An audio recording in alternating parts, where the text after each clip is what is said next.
Então, eu gostaria que você fosse até o profeta Oséias, mais aí para frente um pouquinho, você vai achar o profeta Oséias, no capítulo 4. Nós estaremos falando então de outro profeta, também levantado para pregar para o povo de Deus. Oséias capítulo 4 diz assim: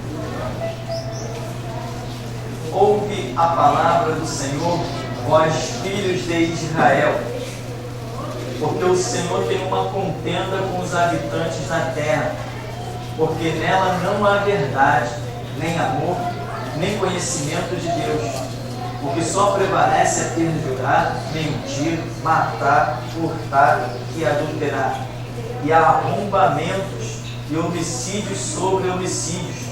Por isso a terra está de luto, e todo o que mora nela desfalece, com os animais do campo e com as aves do céu, e até os peixes do mar perecem. Todavia ninguém contenda, ninguém repreenda, porque o teu povo é como os sacerdotes aos quais acusa. Por isso tropeçarás de dia, e o profeta contigo tropeçará de noite, e destruirei a tua mãe. O meu povo está sendo destruído, porque lhe falta o conhecimento. Porque tu, sacerdote, rejeitaste o conhecimento, também eu te rejeitarei, para que não sejas sacerdote diante de mim. Visto que te esqueceste da lei do teu Deus, também eu me esquecerei de teus filhos. Quanto mais estes se multiplicaram, tanto mais contra mim pecaram. Eu mudarei a sua honra em vergonha.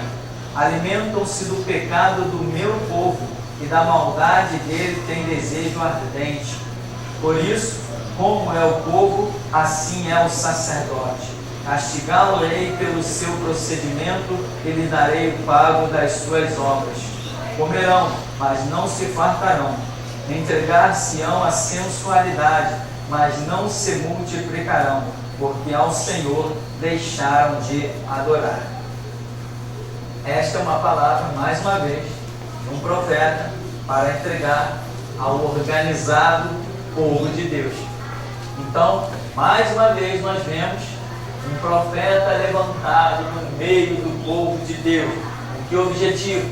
Apontar os pecados do povo de Deus. Por quê? Porque breve aqui vai acontecer uma catástrofe.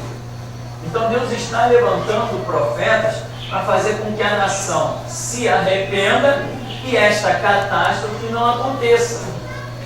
Mas nós vamos ver que sempre que se levanta não tem arrependimento. E lá vem a catástrofe, é o cativeiro, são as pragas, são as pestes, as colheitas que não prosperam, a fome vem na nação, uma série de coisas. Mas nós vemos ali uma meia dúzia, né? 1, 2, 5 tal, que a Bíblia mostra tomando uma posição. Embora a catástrofe venha sobre todo mundo, toda a nação, aquelezinho que atenta para a palavra de Deus, prospera. Muitas vezes até levado cativo, como é o caso de Daniel, Sadraque, Mesaque, Abednego. Estavam no meio da nação. O cativeiro veio, mas eles prosperaram. Prosperaram a tal ponto que constarem aqui os seus nomes no livro como uma glória de lição para todos os tempos em que o Evangelho for pregado. Então, este é um retrato que acontece e constantemente com o próprio povo de Deus. Nós não podemos ter o conceito de que somos igreja e ponto final. Não. Somos igreja e temos que todo dia ser santos. Somos igrejas e todo dia temos que ver a mão de Deus se mover. Todo dia temos que sentir a testificação do Espírito com alegria. Se sentirmos um peso de repreensão, reprovação, botar a boca no pó enquanto houver esperança. Não podemos nos fiar em uma denominação. Ah, eu sou daquele prédio que tem um rótulo, que tem uma placa na frente, que tem uma faixa. Isso nunca salvou nem salvará ninguém. Isso aí não quer dizer absolutamente nada. Ah, eu estou na voz da restauração, falando para nós agora, né? Estou na voz da restauração. Tá, e você é um restaurador? Porque Paulo diz assim: nem todo judeu é verdadeiramente um israelita. Ora, como não?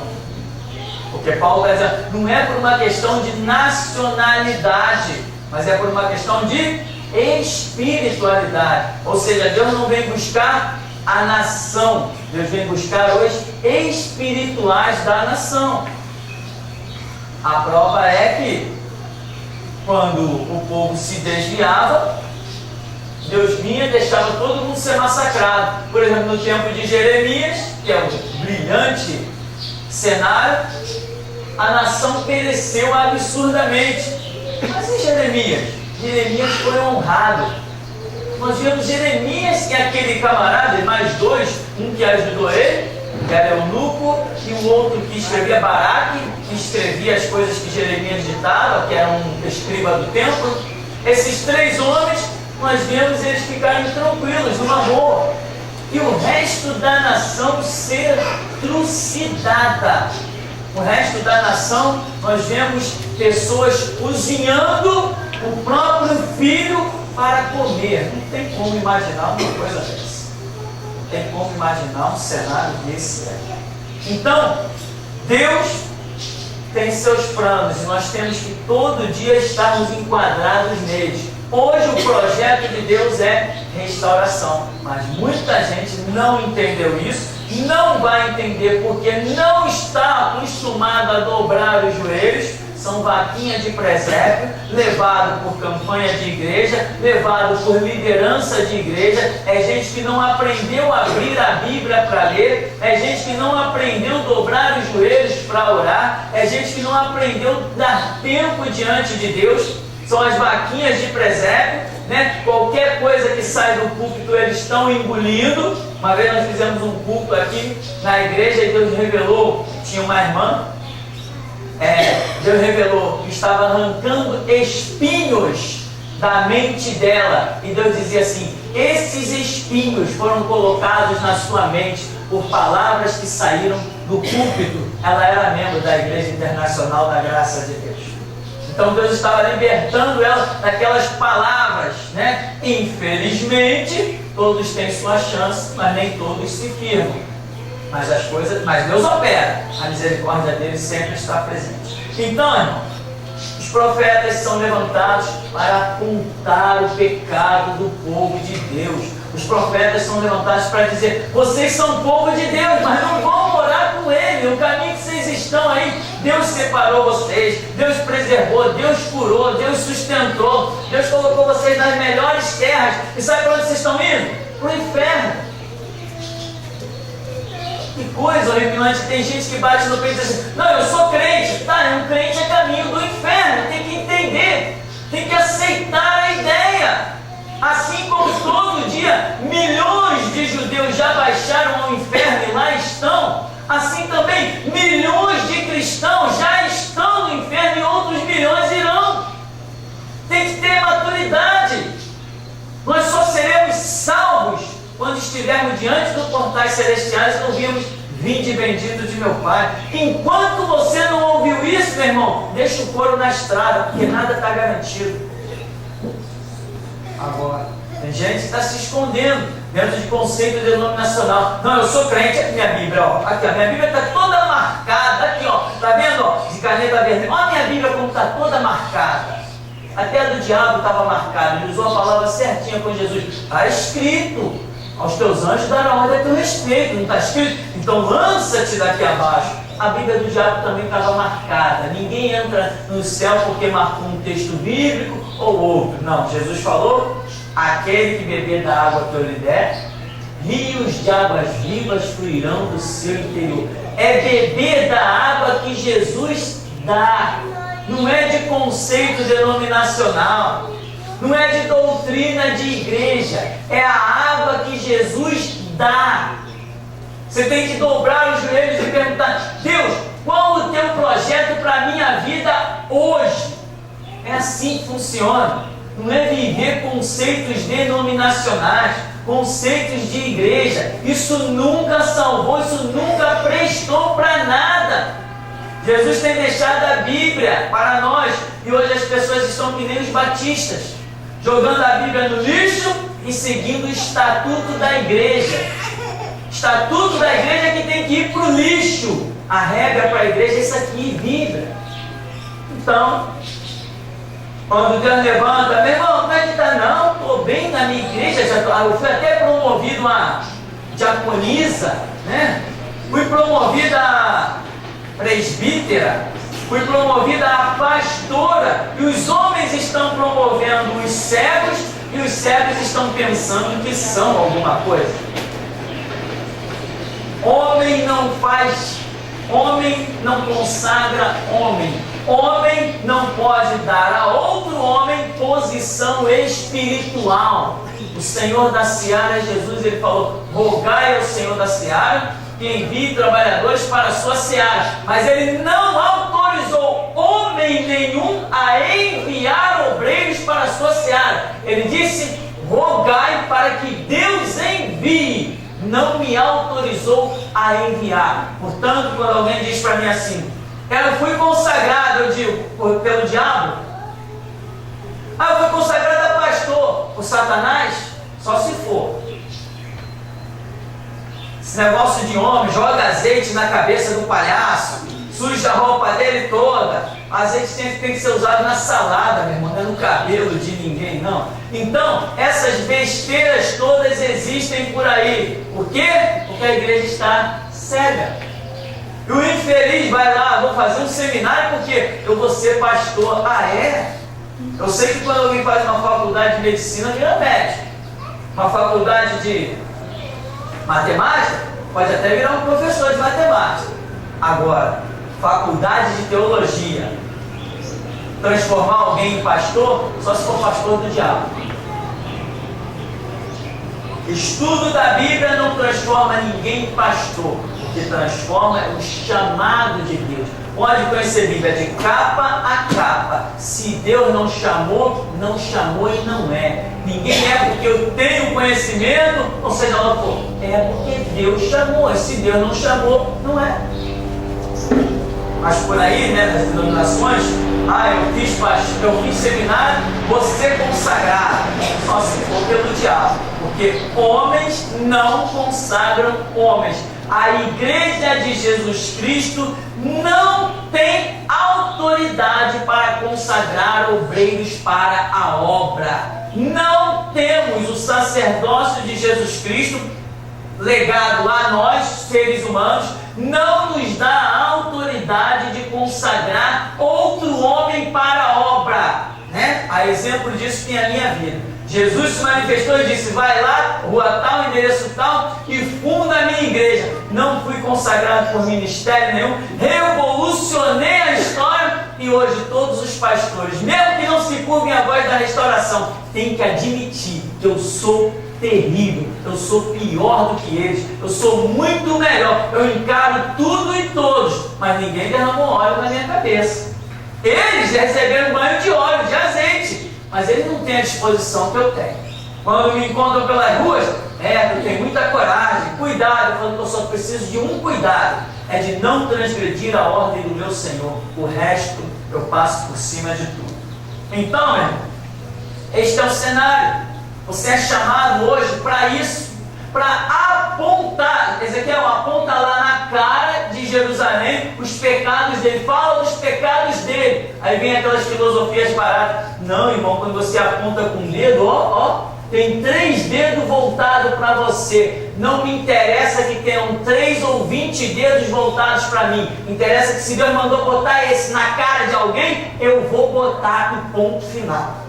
Isso é restauração, é obedecer a Deus. Não, irmão, mas não fala as mãos do ungido do Senhor.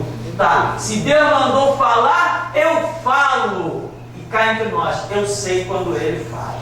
Então, não me interessam as filosofias, os conceitos, as interpretações bíblicas. Se Deus deu uma ordem, é para cumprir. Ezequiel vai lá e fala contra as profetas, contra os profetas, fala contra os reis. Jeremias fala contra os príncipes. Jeremias fala contra os sacerdotes. Mas quem vai falar contra os sacerdotes? Quem é maluco? Jeremias, eu mandei, vai e fala. Amém? É assim que funciona a regra bíblica. Você não pode ficar vivendo um conceito evasivo. Você tem que dobrar os joelhos e seguir a direção que Deus vai te dar. Agora, não esqueça que tem que ter disposição. Muitos já ouviram a voz de Deus, mas preferiram ficar na sua. Não vou entrar por esse caminho não, que é perigoso. Perigoso é andar fora do caminho que Deus propõe. Isto é que é perigoso. Se Deus te apontar um caminho em que você está vendo pela frente exércitos, espada, armas, mas foi o caminho que Deus te apontou, esse caminho é maravilhoso. Porque 1000 cairão ao seu lado, 10.000 à sua direita, e tu não serás atingido. Agora, se você olhar e ver um caminho de campinas verdejantes, rios de águas cristalinas, mas não foi o que Deus te apontou, lembra de Ló? Se não foi aquele caminho que Deus te apontou, aquele caminho tão bonito, mas seu caminho na sua morte. No capítulo 5 de Oséias, no verso 1, diz assim: ouve isto, ó sacerdote, escutai, ó casa de Israel, dai ouvidos, ó casa do rei, porque este juízo é contra vós outros, visto que fostes um laço em Mispa e rede estendida sobre o Tabor. Na prática de excessos vos aprofundastes, mas eu castigarei a todos eles. Conheça Efraim e Israel. Conheça Efraim e Israel, não me está oculto, porque agora te tens prostituído, ó Efraim, e Israel está contaminado. O seu proceder não lhes permite voltar para o seu Deus, porque um espírito de prostituição está no meio deles e não conhecem ao Senhor. Olha para Deus está dizendo, tem um espírito no meio deles que não lhes permite voltar para mim. Mas por quê? Porque diz aqui, ó, no verso 2, na prática de excessos vos aprofundastes. Às vezes a pessoa vai se aprofundando, Deus vem e alerta, ela não dá ouvido, ela se aprofunda. E Deus vem e alerta, ela vai se aprofundando, se aprofundando, se aprofundando, vai se distanciando de Deus a tal ponto que o espírito das trevas vai se fortalecendo. Daqui a pouco a pessoa simplesmente não consegue mais dar meia volta e voltar para Deus. Mas Deus avisa desde o primeiro passo errado até os limites que Ele sabe com cada um. Só que a pessoa se aprofunda, se aprofunda, se aprofunda, de repente não consegue mais retornar para o caminho do Senhor, né? Então diz assim, o seu proceder não lhes permite voltar para o seu Deus. Um espírito de prostituição está no meio deles e não conhecem ao Senhor. Essa prostituição aqui não é prostituição ato sexual, não. Prostituição, principalmente no contexto de Oséias aqui, é todas aquelas práticas contrárias à palavra de Deus, porque no Antigo Testamento Deus se apresenta como marido e chama Israel como esposa. Já no Novo Testamento, Jesus é o noivo e a igreja é a noiva. Então o espírito de prostituição aqui significa que eles deixaram a lei de Deus para seguir outros quaisquer conceitos. Então, esta é uma realidade, né? Está dizendo, ouve isto quem? Sacerdotes, escuta, casa de Israel. Então, meu irmão, você pode se levantar para anunciar para sacerdote, casa de Israel aí representando a igreja, sacerdote representando pastores, e este é o chamado da restauração. Cada um a seu tempo, cada um com a sua revelação, mas este é o chamado. Agora, não venha com o papo de que foi chamado para pregar para sacerdote, foi chamado para pregar restauração para a igreja e vir com meias palavras, vir engolindo palavra. Não, quem é chamado para esse ministério tem autoridade, rasga o verbo e fica de pé. Tem muita gente dizendo que recebeu direção disso, direção daquilo, e a gente vê caído, frustrado, decepcionado e desviado. Prova que não recebeu direção nenhuma, porque quem recebe a direção de Deus e nela anda, fica de pé. Aqui ainda no verso 5 diz: a soberba de Israel abertamente o acusa. Israel e Efraim cairão por causa da sua iniquidade, e Judá cairá juntamente com eles. Estes irão com os seus rebanhos, o seu gado, à procura do Senhor, porém não o acharão. Ele se retirou deles. Tem muita gente clamando com orações que sabe que não tem resposta, são apenas palavras persuasivas, um parafraseado meramente humano, não sente mais Deus, não sente os arrepios espirituais de Deus, não sente a força de Deus, apenas dobram os joelhos, fazem orações vazias e levantam e se autossugestiona dizendo que orou, quando na verdade não está sentindo nada mais de Deus, não está tendo mais nenhum contato espiritual. É o que está acontecendo com muita gente. Por quê? Porque Deus se retirou deles. Deus os abandonou. Ele disse que a procura do Senhor, porém não o acharão. Tem muita gente já que se aprofundou num monte de coisa, está procurando por Deus, mas não está achando. Porém, quando chega a voz da restauração, ainda assim não tem humildade suficiente para ver a realidade dos fatos. As pessoas insistem em dizer que estão de pé, quando Deus está dizendo que não estão. Insiste em bater no peito: não, eu também sou servo de Deus, eu estou na igreja, eu faço a obra. E tem muita gente realmente fazendo uma obra por aí que pensam ser obra de Deus, e quando nós dizemos isso não é obra de Deus, como que não é obra de Deus?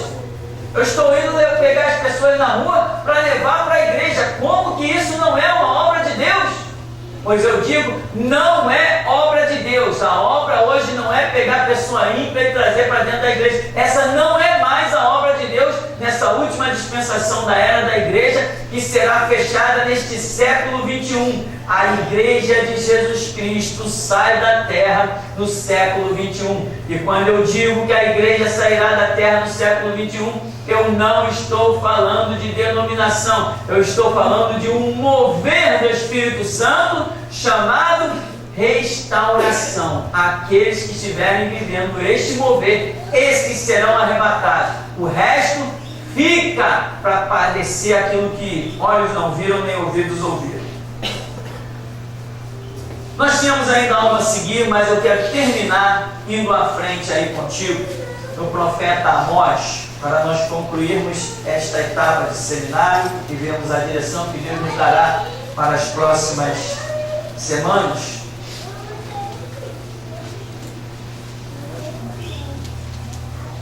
Eu quero que você vá a Amós capítulo 7. Eu te aconselho depois de ler todo o livro com muito carinho de Oséias. Amós, no capítulo 7, no verso 10. Diz assim: então Amazias, o sacerdote de Betel, mandou dizer a Jeroboão, rei de Israel: Amós tem conspirado contra ti no meio da casa de Israel. A terra não pode sofrer todas as suas palavras. Porque assim diz Amós: Jeroboão morrerá à espada, Israel certamente será levado para fora de sua terra em cativeiro. Então Amazias disse a Amós, o profeta: vai-te, ó vidente, foge para a terra de Judá, e ali come o teu pão, ali profetiza. Mas em Betel daqui por diante já não profetizarás, porque é o santuário do rei e o templo do rei.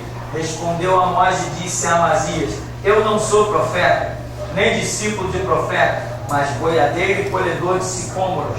Mas o Senhor me tirou de após o gado, e o Senhor me disse: vai e profetiza ao meu povo de Israel.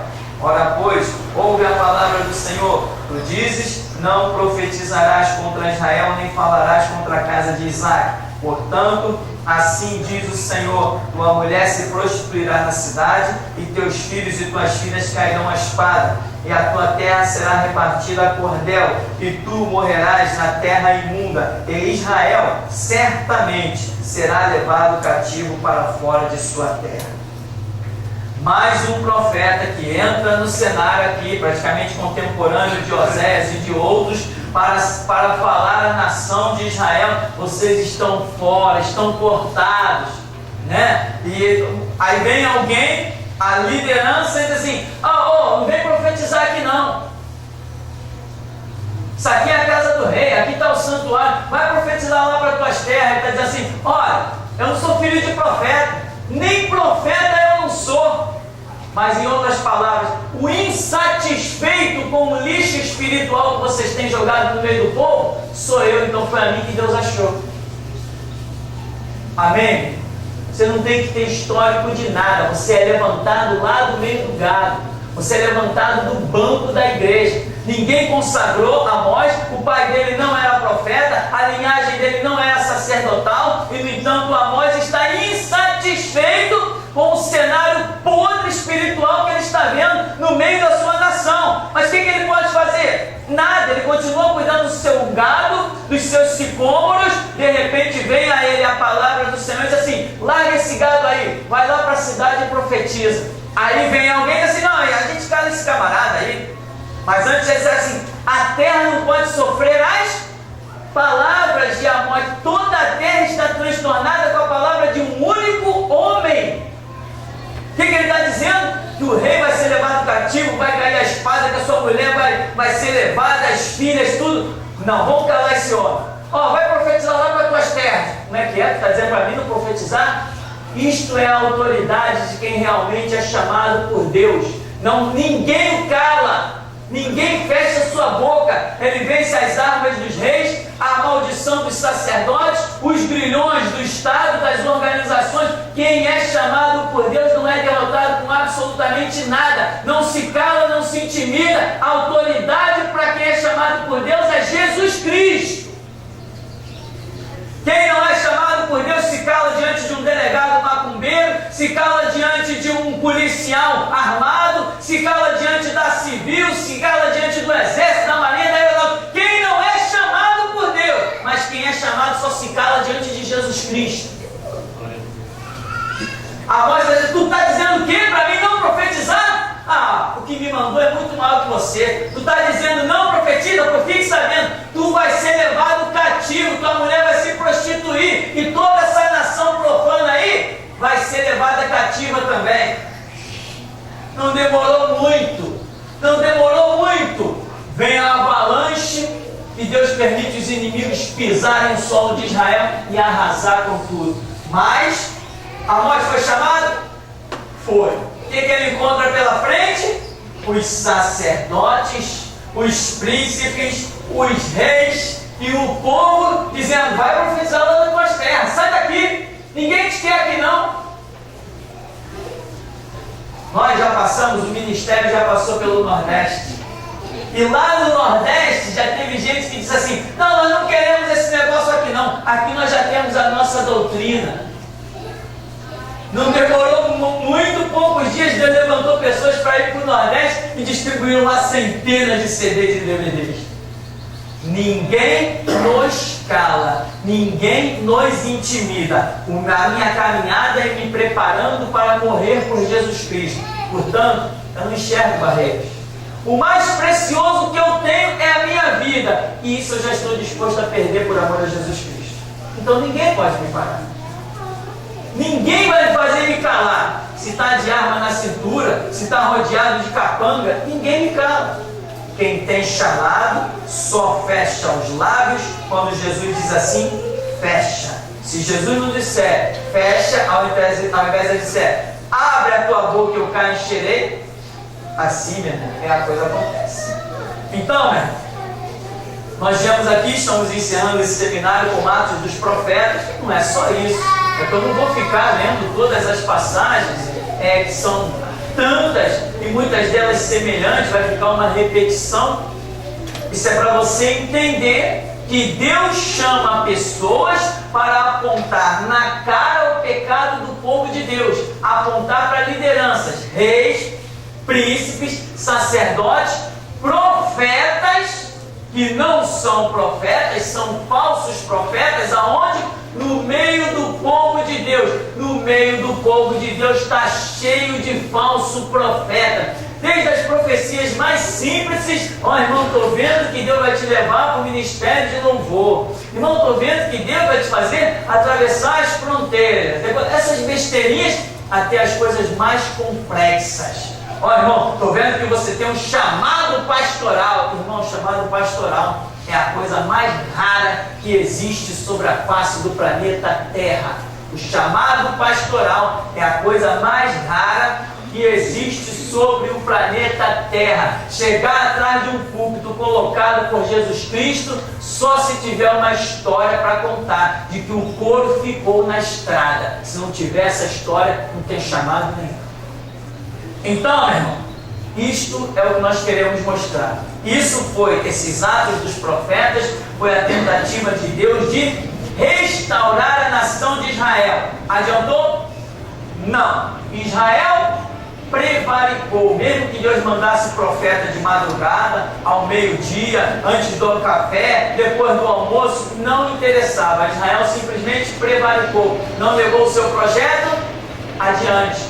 Deixa eu dizer uma coisa, não existe mais projetos de Deus com Israel ao sacerdócio, à liderança. O milênio será Jesus reinando da terra de Israel, mas não reinando com o judeu no sacerdócio. Quem estará reinando no milênio com Cristo no sacerdócio será a igreja que partiu restaurada, e aqueles que no tempo das dispensações passadas cumpriram realmente o seu papel.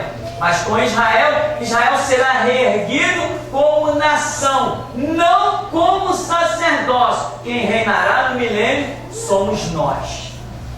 Porque Israel prevaricou, eles fracassaram. Jesus não pode agora, seria injusto Jesus lhes recompensar, os erguendo com sacerdócio. É muita injustiça, isso não acontecerá. Amém? Temos alguma pergunta antes de encerrarmos? Não? Tem? Uma pergunta do Antônio Luiz, de Minas Gerais. Eu gostei muito deste seminário. E um amigo que está aprendendo o Evangelho me perguntou se torcer ou ir a um estádio de futebol é pecado. Eu, na minha ignorância, disse para ele que desde que Jesus não saia do primeiro lugar da vida dele, creio que não seja pecado. Até eu mesmo vou nos estádios de futebol assistir partidas. Torço para um time aqui de Minas. Mas Jesus nunca foi substituído por causa disso. Pastor, me ajude e me ensine se estou agindo errado. Bom, realmente Jesus não foi substituído. Aqui no Rio de Janeiro é meio complicado. Normalmente os dias de jogo são dias de culto, né? Então, ele que sabe o que vai fazer da vida dele. Eu não gosto de chegar e dizer, irmão, faz ou não faz, salvo em situações específicas em que Deus, na hora que a pessoa está falando comigo, ou se Deus previamente me tenha dado uma direção sobre a situação. Porque tem muitos irmãos que quando vêm conversar comigo, eu já os estou esperando vir.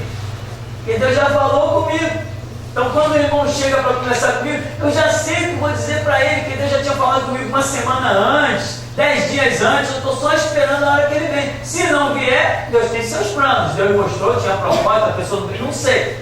Mas num caso desse, eu não vou dizer vai para o estádio, nem vou dizer não vai. Porque nós temos um caminho aonde ali a gente encontra a resposta certa, e é o caminho da oração.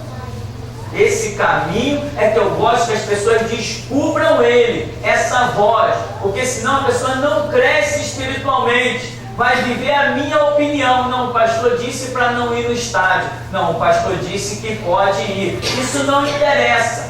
Isso não vai transformar ninguém em obreiro. O verdadeiro obreiro da seara de Jesus é aquele que aprende o conceito da palavra e se fundamenta em ouvir a voz de Deus. Este é o verdadeiro obreiro. O objetivo aqui é fazer obreiros. Amanhã depois você pode viajar para qualquer canto do mundo, não vai ter mais acesso a esse púlpito, a esse ministério, e não vai fazer falta para você, porque você aprendeu a ouvir Jesus Cristo, e Ele vai contigo por onde você pisar. O objetivo desse ministério é esse: Não é que ninguém fique dependente da minha pregação, da minha pessoa, ou do púlpito, ou da denominação. O objetivo é que você seja livre plenamente para fazer a obra de Deus. Agora, o que nós precisamos vigiar? Nós sabemos aquilo do qual nós nos alimentamos é o que vai realmente nortear a nossa vida. Se eu passar a minha vida comendo legumes, daqui a pouco eu vou fazer um exame médico e vai acusar que a minha vida toda eu passei comendo legumes. Se eu passar comendo carne, eu vou fazer um exame médico e vai acusar aquilo. Então, se eu estou me alimentando das coisas espirituais, opa, daqui a pouco Deus vai revelar do que eu me alimentei.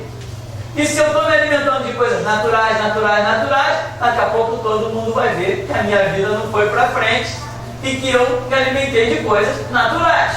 Então, eu conheci o pessoal da Igreja Batista. O pessoal da Igreja Batista, sempre que tinha uma MPB aqui no Sambódromo, lá estavam eles vendo Djavan, Ivan Lins, tinha aquele um escurinho, Milton Nascimento, né? O pessoal da Igreja Batista não perdia uma. Era vôlei na praia todo sábado. Podia marcar qualquer programação na igreja, desde que não marcasse no sábado, porque no sábado você só encontrava com os jovens da igreja lá na praia. Então, hoje, essas pessoas estão por aí. Sabe o que é estar por aí? A maioria desviou-se, hoje já não são mais os jovens, são no nível da minha idade, desviados, e outros estão lá se arrastando dentro da igreja, se arrastando pelos bancos, sem nunca ter alcançado nada, sem nunca ter entendido um projeto de Deus, um propósito. Por quê? Porque eles se alimentaram dessas coisas. Então, daquilo do qual você se alimenta, é o que vai refletir a sua vida no futuro. Então, eu não estou aqui para dizer que, porque foi num jogo do Maracanã, caramba, acabou o mundo. Não, quem sou eu? Se Deus disser não vai nesse jogo e a pessoa for, complica. Ou, já que não é um conceito bíblico, se Deus não disser vai e ela ir, não, acho que não tem nada demais, tal, ela pode se arrebentar. Então, meu irmão, o caminho não é eu dizer o que é certo e o que é errado. O caminho é a pessoa ir para a intimidade dela no quarto com Jesus e ali ela descobre o que é certo e o que é errado. Eu não estou aqui para dar opinião na vida pessoal das pessoas, salvo quando Jesus me responsabiliza a falar. Várias vezes já aconteceu isso. Ele já me deu a revelação com antecedência, já me responsabilizou a falar, eu sou obrigado a falar. Mas se Jesus não me deu nenhuma prévia, eu não estou nem aí. Cada um tem que tomar o curso da sua própria vida. Eu fiz as minhas decisões desde que conheci o nome de Jesus aos 22 anos de idade. Eu tomei as minhas decisões e elas me trouxeram aqui. Cada um tem que ver que decisão vai tomar e nós vamos ver aonde a decisão de cada um vai conduzir. Pastor, uma pergunta do Rudney, do Ceará, que ele diz assim: por que Lucas em Atos 4:22 faz questão de enfatizar que o paralítico que fora curado por Pedro na porta do templo tinha mais de 40 anos? É para demonstrar que, porque muitas vezes os conceitos são de que certas enfermidades só podem ser curadas quando novas, né? E nem o conceito do judeu. Alguém poderia até ser ressuscitado até o terceiro dia. Então, isso é para demonstrar que o poder de Deus, dentre muitas coisas, tá? Mas em primeiro para demonstrar que o poder de Deus é transcendental. Nós ressuscitaremos no arrebatamento da igreja e vai ter pessoas sepultadas há milhares de anos. Lázaro foi ressuscitado com 4 dias, fugindo aos conceitos da nação judaica, que tinha um maior conceito de espiritualidade. Então, Jesus transcendeu a tudo isso. E no caso desse homem, né, 40 anos curar, aquele outro do poço, 38 anos, né, paralítico, a porta. Isso é para nos mostrar que para Deus não há limites. Tem outras simbologias, pode uma série de outras coisas ser entendida, mas em princípio é para alertar a nossa fé, que para Deus não há limite. Então a pessoa às vezes pode se acomodar. Eu já sou cego há 30 anos, tudo bem. Não, clama. Eu tenho problema há 50 anos. Mas se você se acomodou, aceitou o seu problema, Deus fica na dele. Porque a Escritura diz, clama a mim e eu te responderei. Se você não clama, é possível que não tenha resposta. Pastor, agora é uma informação do ouvinte Williams, que ele viu um link do Extra Online, que o Henrique Pessoa, o delegado macumbeiro, agora tem um blog lá. E ele escreveu assim, mandando mais direto para o senhor. Pode ler? Pode ler. O delegado que escreveu? O delegado que escreveu. Pode ler. Vemos com tristeza e preocupação as existências de certos segmentos que, mesmo alegando-se inspirados em preceitos cristãos, discriminam e demonizam a prática religiosa alheia. Fato que nos leva a lembrar-lhes de que neste país existe uma Constituição democrática que considera o Estado laico e, como tal, protege a liberdade religiosa na sua mais pura essência, fundando-se no tripé da liberdade de crença, culto e manutenção de locais de culto. Parece-nos um bom argumento, pois já que os preceitos de paz e tolerância de todas as religiões não os convencem e não os induzem ao respeito, ao menos temos por emblemática a lei maior que impõe como bem jurídico de elevada valia a liberdade plena de consciência religiosa. Mas eles, ainda assim, desconhecem tal premissa, chegando alguns a cunhar um deplorável bordão: Bíblia sim, Constituição não. Apesar de que, quando se vem às voltas com a lei dos homens, alegam em seu favor a liberdade de expressão, embora essa igualmente seja premissa preservada pela mesma Constituição que insiste em rasgar. Exatamente. Rasgo, quanto apareceu no meu caminho, eu rasgo mesmo. A minha reverência é exclusiva à Bíblia. E o nosso lema é esse mesmo. O lema que deveria ser das igrejas é esse: Bíblia sim, Constituição não. Não seguimos Constituição feita pelos maçons, Constituição feita pelos romanos. Não seguimos, nós somos cristãos. E para sermos cristãos temos que seguir a regra de Cristo. Se eu não seguir a regra de Cristo, eu não serei cristão.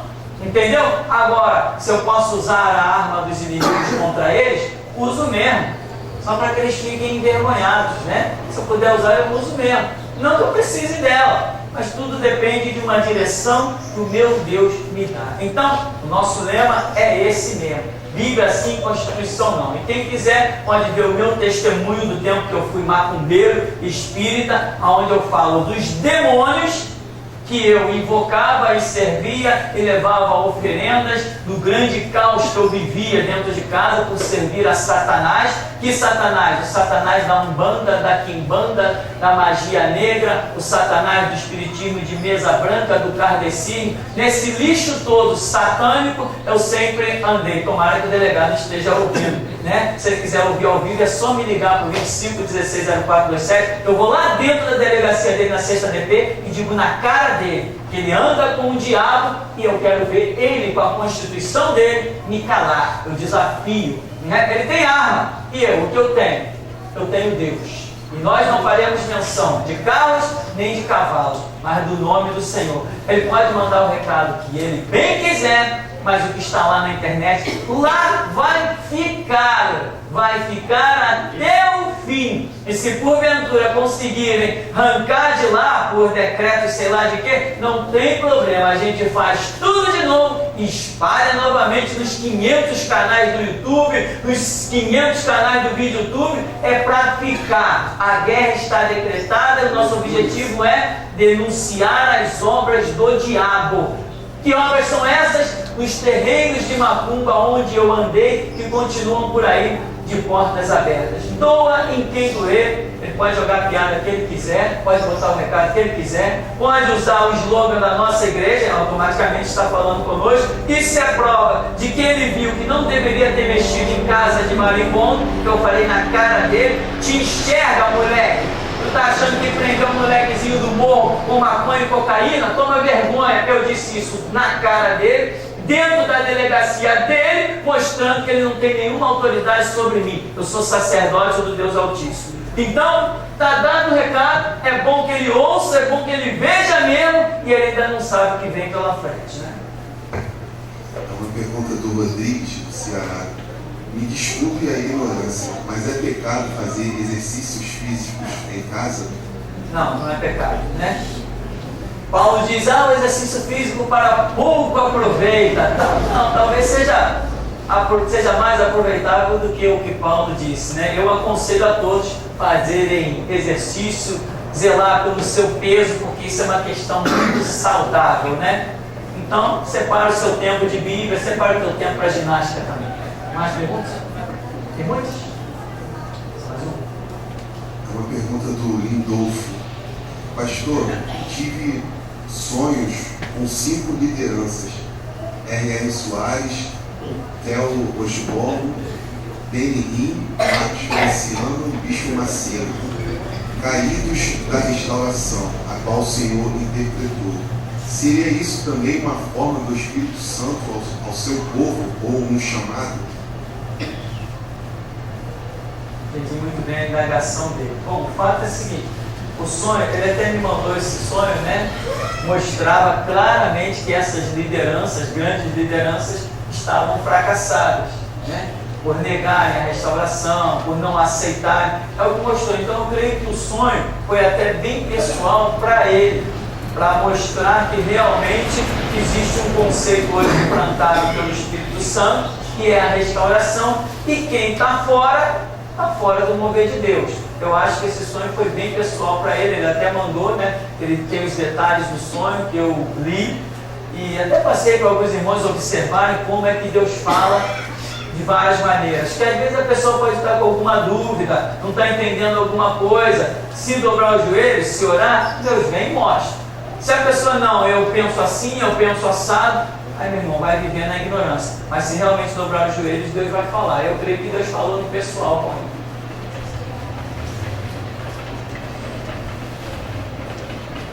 A pergunta anterior que o irmão fez a respeito do estágio, Mateus 6,6 ele tem a resposta do pessoal que precisa. E também Salmos 1 nos deixa uma regrinha bem básica a respeito desse assunto, né? Inclusive, lugar para ter escarnecedor é estádio de futebol. Existem vários conceitos. Esse é o básico da Escritura. Então, o povo tem que ter conhecimento e ir para a oração. Mas às vezes tem gente que diz assim, eu tenho tanta curiosidade de ver um jogo no Maracanã, né? É um local turístico. Eu tenho tanta curiosidade. Se você acha que essa curiosidade é tão grande e você não está resistindo, dobra os joelhos e fala com Deus. Se o Espírito Santo te der liberdade de ir até lá e ver aquilo, muita gente acha aquilo belo, aquelas torcidas, se o Espírito Santo deu liberdade, eu não posso dizer que não, nem que sim. É pessoal. Não posso querer me meter no sentimento de ninguém ou na vida espiritual de ninguém. Eu não posso de jeito nenhum me meter nisso. Então, ora, sentiu liberdade de Deus, tal, Deus deu uma direção, sentiu uma permissão, vai em frente. Se não sentiu, é melhor deixar a vontade até ela passar, né? Dizem por aí que vontade é uma coisa que dá e passa, né? Amém? Vamos ficar por aqui em nome de Jesus, vamos agradecer ao Senhor.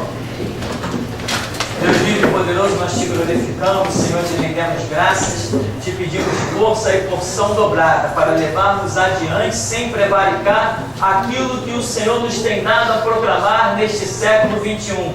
Que Deus é soberano. O Senhor nos deu essa frase e nós temos honrado a revelação do Senhor que veio a nós. E o Senhor também nos tem mandado anunciar às nações que aquele que não andar na tua constituição não herdará o teu reino. Por isso, Senhor, reparte sobre nós o Espírito da graça, da valentia para proclamarmos com entendimento, capaz de expressar explicar a qualquer que queira saber a razão da nossa fé e do nosso entendimento quando nós proclamamos: Bíblia sim, Constituição não, e doa em quem doer, ó Deus, porque os inimigos podem armar pelas nossas costas, mas não podem armar pelas tuas. Por isso nós, ó Deus, nos consagramos no teu altar, pedimos graça, entendimento, o impulso do teu Espírito, sabedoria, revelação, para andarmos na tua palavra, ó Deus, e enfim colhermos o fruto do que plantamos, com verdade, com justiça, para a glória e para a honra do teu santo nome. Assim, ó Deus, despede-nos e abençoa-nos, prepara-nos para o decorrer desse dia, continuarmos a colher as tuas dádivas grandiosas. E nós confiadamente oramos e agradecemos em nome de Jesus. Amém. Amém. Vamos em paz em nome de Jesus.